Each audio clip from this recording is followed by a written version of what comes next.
Hello friend, जय माताजी। आज आप बनावाना छे चणानी दाळनुं शाक। आपणे चणानी दाळने धोईने कुकरमां नाखी दीधी छे। हवे आपणे तेमां मोरेली डુંગળી અને મીઠું નાખશે।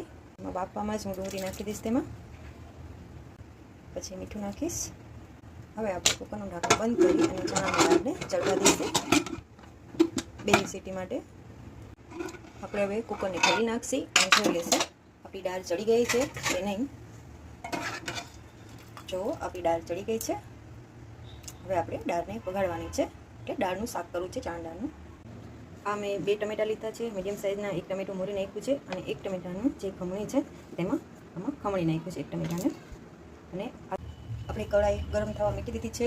હવે આપણે તેમાં તેલ નાખશી।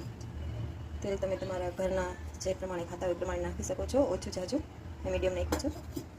હવે હું વઘારમાં 2 પાંદડા નાખીશ અને 1 મરચું નાખ્યું છે सूकेલું, 1 चपटी 1 हींग नाखी है मैं। हवे आपणे आदू अने लसणनो वघार करशुं। लसण वघार थई गयो छे। हवे आपणे तेमां टमेटा नाखी दईશું जे आपणे ग्रेवी तैयार छे। हवे आपणे मोरेला टमेटा पण नाखी दईશું અને टमेटाने आपणे चेडवाना छे। टमेटानो कलर बળી જાય કે પછી આપણે મસાલા નાખશું। टमेटा से टीका चढ़ी गया है, ग्रेवी में जो पानी हतुं ते पण बળી गयुं छे। એટલે આપણે મસાલા નાખી દઈશું।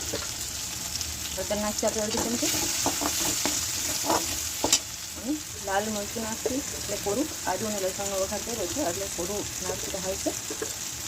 1 ચમચી આસપાસ નાખી છે, તો તમારા ઉપર છે, તમારું તમે વાપરતા હોય કેટલું તીખું હોય એ પ્રમાણે નાખવાનું છે। આપણે ધાણા જીરું નાખીએ,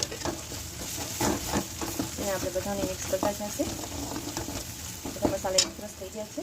હવે આપણે ડુંગળીની દાળ જે આપણે બાફીને રાખી છે એ નાખી દઈશું। ડુંગળી કેવી એક રસ થઈ ગઈ છે સાવ।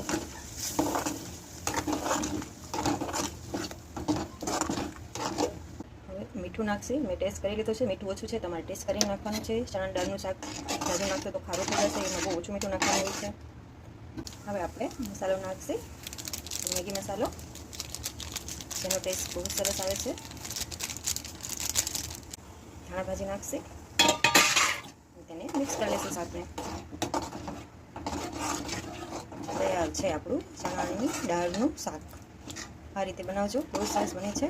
અને મારી ચેનલને લાઈક અને સબસ્ક્રાઈબ કરી દેજો। તમારા એક લાઈક સબસ્ક્રાઈબથી મને ખૂબ જ મોટિવેશન મળે છે। જય માતાજી।